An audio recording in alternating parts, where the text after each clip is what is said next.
Bonsoir à tous, c'est un plaisir de vous retrouver pour ce numéro spécial de Ça fait l'actualité. Le Royaume d'Arabie Saoudite et la République de Côte d'Ivoire entretiennent des relations de longue date. Leur coopération dans divers secteurs a considérablement boosté leur développement économique respectif. La politique du Royaume de l'Arabie Saoudite dans notre pays est menée depuis plusieurs années par des ambassadeurs et l'actuel, son Excellence Saad bin Bakit al-Khatami, a bien voulu nous accorder un entretien à l'occasion de la célébration de l'unification du Royaume de l'Arabie Saoudite. Bonsoir, Excellence. Bonsoir. Et pour vous interviewer, je ne serai pas seule, je serai avec mon confrère Alassane Parguendrabo. Il est journaliste, présentateur à la RTI. Bonsoir Alassane. Bonsoir Aficiata, bonsoir Monsieur l'ambassadeur. Excellence, vous êtes en Côte d'Ivoire depuis 6 mois maintenant, vous avez eu le temps de faire un état des lieux. Alors dites-nous, quelles sont les relations entre le Royaume de l'Arabie Saoudite et la République de Côte d'Ivoire? Effectivement, ça me fait à peu près 6 mois en Côte d'Ivoire. Et dès le premier jour de mon arrivée à Abidjan, nous sommes en train de travailler de manière constante. On a parcouru plusieurs domaines d'activité entre les deux pays, coopération entre les deux pays, notamment dans le domaine de l'organisation du Hajj, précisément à travers l'initiative de la route de la Mecque. Cette initiative qui est appliquée en Côte d'Ivoire, la Côte d'Ivoire a été choisie comme le 7e pays auquel ces initiatives ont été appliquées. Et dans le domaine aussi humanitaire, on a distribué des aides aux Ivoiriens pendant le mois du Ramadan. Dans le domaine du développement également, une délégation du Fonds saoudien de développement venue en Côte d'Ivoire pour suivre les projets du Fonds en cours d'exécution en Côte d'Ivoire. Il y a eu aussi la visite du conseiller de la Cour royale, Ahmed Ben Katan, qui a eu une audience avec Monsieur le Président de la République et Madame la Ministre d'État. Et ça, c'est de manière générale. Je voulais ajouter à cela également la coopération dans le domaine politique, que ce soit au niveau bilatéral entre les deux pays et au niveau multilatéral au sein des organisations internationales. Et sur ce point-là, les domaines de coopération entre les deux pays sont nombreux. On peut citer, entre autres, les étudiants qui se rendent en Arabie Saoudite pour étudier depuis les années 80 jusqu'à aujourd'hui. Alors, Excellence, vous parliez tout à l'heure de la visite à Abidjan de l'émissaire du roi de l'Arabie Saoudite, Sa Majesté Salman bin Abdelaziz Al Saoud. Il a fait venir donc à Abidjan Ahmed bin Abdelaziz Katan, qui est donc son émissaire, qui a été reçu par le président de la République, Alassane Ouattara. Qu'est-ce qu'on peut retenir de cette rencontre? Au début, monsieur le conseiller, son Excellence, Ahmed bin Katan, tout d'abord, il a transmis les salutations du serviteur des 10 Saintes Mosquées, le roi Salman ben Abdelaziz, et c'est celle du prince héritier, Mohamed ben Salman. Il a transmis ses salutations à son Excellence, Monsieur le Président de la République, Alassane Ouattara. Et il a présenté ses gratitudes au Président de la République pour avoir donné son accord de principe pour soutenir la candidature du Royaume d'Arabie Saoudite à l'organisation de l'Expo 2030. Et il a transmis également l'engagement du Royaume d'Arabie Saoudite. Il a porté également ce message que le Royaume d'Arabie Saoudite doit organiser cette année le premier sommet saoudo-africain ainsi que le 5e sommet arabo-africain. Excellence, pour vous emboîter le pas, vous parliez tout à l'heure donc de ce que le Royaume de l'Arabie Saoudite accueille, le premier sommet saoudo-africain et le 5e sommet arabo-africain du 10 au 11 novembre 2023. Qu'est-ce que l'Afrique, de façon générale, et notre pays, la Côte d'Ivoire, peut attendre de ces deux sommets? Et par rapport au sommet saoudo-africain, ça exprime le désir du Royaume d'Arabie Saoudite pour renforcer davantage la coopération avec les États africains, et parmi lesquels la République de Côte d'Ivoire. Excellence, votre pays est de plus en plus porté sur la promotion du genre. La femme occupe une place de choix dans l'évolution du Royaume. Dites-nous, quelles sont les actions entreprises pour son épanouissement? Le Royaume d'Arabie Saoudite actuellement, avec sa vision 2030, la vision qui est conduite par le président du Conseil des ministres, le prince Mohamed Ben Salman, et sous les directives de son Altesse, le serviteur des 10 Saintes Mosquées. Présentement, l'Arabie Saoudite a atteint au moins la moitié de cette vision. Et la vision est de porter l'Arabie Saoudite au niveau des pays avancés, et ça couvre plusieurs domaines. On prend beaucoup de projets et beaucoup d'initiatives également. Nous avons déjà réalisé des choses qui ont atteint le niveau que nous n'avons pas escompté jusqu'à présent. Et parmi ces volets, il y a eu l'avancement, le sujet de la femme. Parce que la femme est la moitié de la société. Le taux de participation des femmes a été élevé en Arabie Saoudite et la vision était que les femmes prennent des positions dans les organisations. En Arabie Saoudite, à peu près 30% à peu près. Nous avons atteint aujourd'hui un taux de 39%. Et la femme saoudienne a prouvé sa capacité dans tous les domaines. Nous avons également dans le domaine de la diplomatie plusieurs ambassadrices. Les femmes occupent de hauts postes de responsabilité en Arabie et dans le secteur privé également, comme secteur public. Et l'Arabie Saoudite continue également à promulguer des lois qui sont en faveur des femmes. Et ça, c'est ce qui concerne la femme. Il y a plusieurs aspects de la vision. Et les réalisations du Royaume d'Arabie Saoudite dans le domaine de la femme. Comme j'ai cité tantôt, la femme représente la moitié de la société. Excellence, vous le disiez à l'entame donc de cette émission, la Côte d'Ivoire, notre pays, a fait partie d'une liste de privilégiés durant le dernier pèlerinage. Ils ont bénéficié du projet Tariq Makka, la route de la Mecque. On veut comprendre qu'est-ce que ce programme signifie clairement et quel est son intérêt pour les pèlerins ivoiriens. L'initiative La route de la Mecque fait partie de la vision des initiatives qui prend soin aux hôtes d'Allah, les pèlerins. Et ça fait partie de la vision 2030 également. L'exécution de l'application de l'initiative La route de la Mecque a été appliquée cette année en République de Côte d'Ivoire ici. Et la Côte d'Ivoire a été comme 7e pays auquel l'initiative a été appliquée.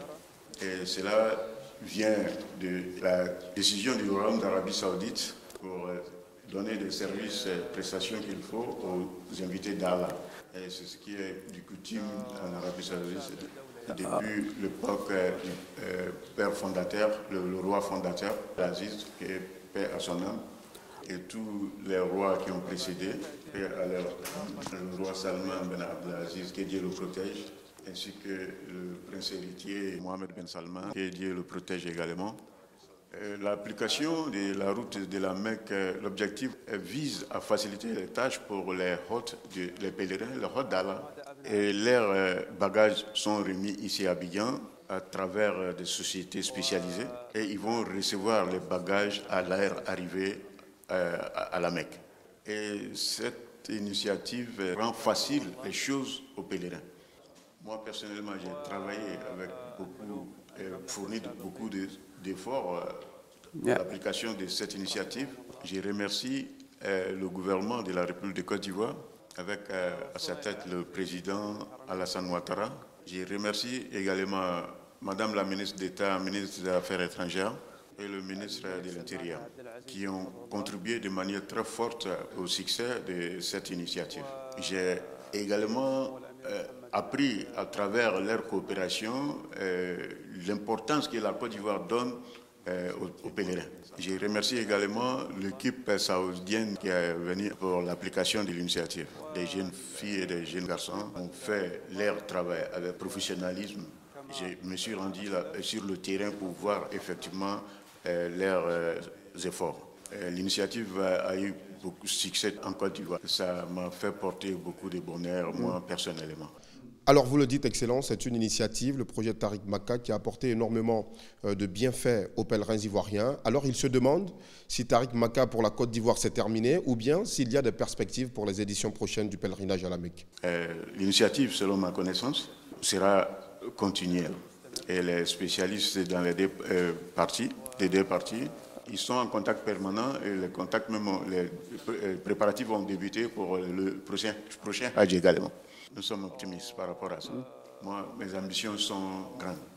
Je compte poser pierre dans le renforcement des relations entre les deux pays dans tous les domaines.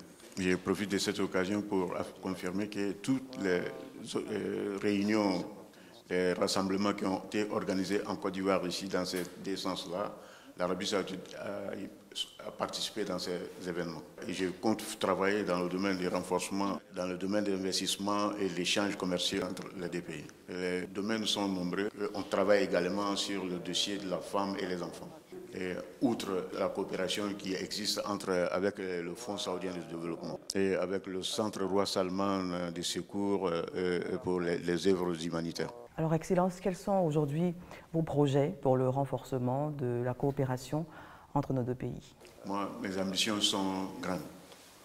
Je compte poser mes pierres dans le renforcement des relations entre les deux pays dans tous les domaines. Et dans les domaines dont les coopérations seront plus accrues, entre autres la lutte contre le terrorisme et la lutte contre la corruption. Je profite de cette occasion pour confirmer que toutes les réunions qui ont été organisées en Côte d'Ivoire ici dans ces deux sens-là, l'Arabie Saoudite a participé dans ces événements. Et je compte travailler dans le domaine du renforcement, dans le domaine de l'investissement et l'échange commercial entre les deux pays. Les domaines sont nombreux. On travaille également sur le dossier de la femme et les enfants. Et outre déjà les relations, la coopération qui existe avec le Fonds saoudien de développement. Au plan international, Son Altesse Royale, le prince héritier Mohammed bin Salman bin Abdelaziz Al Saoud, parle de plus en plus de la vision 2030 du développement du royaume de l'Arabie Saoudite. Vous avez parlé tout à l'heure notamment de la place de la femme et de l'enfant au cœur de cette vision. Quels en sont les autres aspects? La vision du royaume d'Arabie Saoudite 2030, c'est dirigé par Son Altesse Royale, le prince héritier, le président du Conseil des ministres, le prince Mohammed bin Salman, que Dieu le protège. Et la vision est le reflet des ambitions du peuple saoudien. La vision porte beaucoup de projets, que ce soit au niveau financier et économique, au niveau militaire et la défense, et au niveau aussi de l'éducation, la femme et l'enfant, soutenir les peuples les plus démunis de la société et faire des gros investissements, des grands projets de développement en cours actuellement en Arabie Saoudite. Je vous donne un exemple, comme la ville de Line. Le prince a également annoncé la mise en place d'une ligne aérienne dénommée ligne Riyad. Et il y a le projet aussi de développement de Riyad, le parc Roi Salman à Riyad également. Plusieurs projets en cours. Je vous mettrai les détails à votre disposition. C'est un secteur de développement qui comprend tous les aspects de la vie. On a fait beaucoup de réalisations déjà dans ces domaines-là. Et également, entre autres, le domaine du tourisme fait partie également le développement, l'extension des saintes mosquées. Nous ambitionnons de faire de sorte que millions de musulmans se rendent en Arabie Saoudite pour ces deux lieux saints. On a fait beaucoup de réalisations dans tous ces domaines déjà. On a rénové des lois et puis des systèmes pour faire développer également le système judiciaire en Arabie Saoudite. L'objectif de la vision, c'est de garantir le bien-être des citoyens saoudiens et réaliser des croissances économiques très avancées parmi les pays du G20. Le sujet de la vision pour parler de ça, ça prend beaucoup de temps et c'est une vision prometteuse. Et ça vient d'un leader charismatique et le peuple aussi en fait partie. Il espère qu'il a pu répondre un peu à vos préoccupations. Ce 23 septembre 2023 marquait le 93e anniversaire de l'unification du Royaume de l'Arabie Saoudite. Excellence, dites-nous, que représente cette célébration pour votre pays? Par rapport à la commémoration de l'anniversaire de l'unification du Royaume d'Arabie Saoudite, cette unification qui a été faite par le roi fondateur Abdelaziz. L'Arabie Saoudite était des péninsules différentes, péninsules diverses, des tribus différentes, et des tribus dispersées. Et le roi Abdelaziz a commencé à unifier ces tribus et ces péninsules en 1932.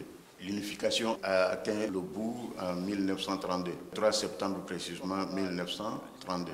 Et l'Arabie Saoudite a fait un bond d'une situation qui était quasi inexistante et pour atteindre le niveau d'un pays avancé. Et ça a été fondé à travers des hommes qui ont eu la volonté libre pour construire une nation, une patrie, et dont la constitution, doctrine est le livre saint, le Coran et la sunna du prophète. Et à travers ces années, le développement a continué. L'Arabie saoudite aujourd'hui est le leader du monde islamique avec la présence des 2 lieux saints chez lui. L'Arabie saoudite fait partie des pays des G20 parmi les économies les plus prospérées dans le monde. L'Arabie saoudite envisage maintenant la stabilité et le développement économique et social. Mes sentiments sont vraiment fusés aujourd'hui avec espoir pour l'avenir. Mes sentiments, c'est un sentiment de fierté. C'est un anniversaire qui est grand dans le cœur de tous les Saoudiens. Votre Excellence Saad bin Bakhit Al-Khatami, nous sommes au terme de cet entretien. Merci d'avoir répondu à nos questions. Et comme on dit chez vous, shukran wa jazakallahu khair. Réellement, c'est moi qui vous présente mes remerciements et la présence de la RTI pour transmettre tout ce qui intéresse le citoyen ivoirien, heureux d'être avec des jeunes comme vous. Je vous souhaite un avenir brillant dans le domaine médiatique. Shukran. Shukran, Votre Excellence. C'est la fin de ce numéro spécial de Ça fait l'actualité. Merci de nous avoir suivis. Bonne suite de programme sur RTI 1.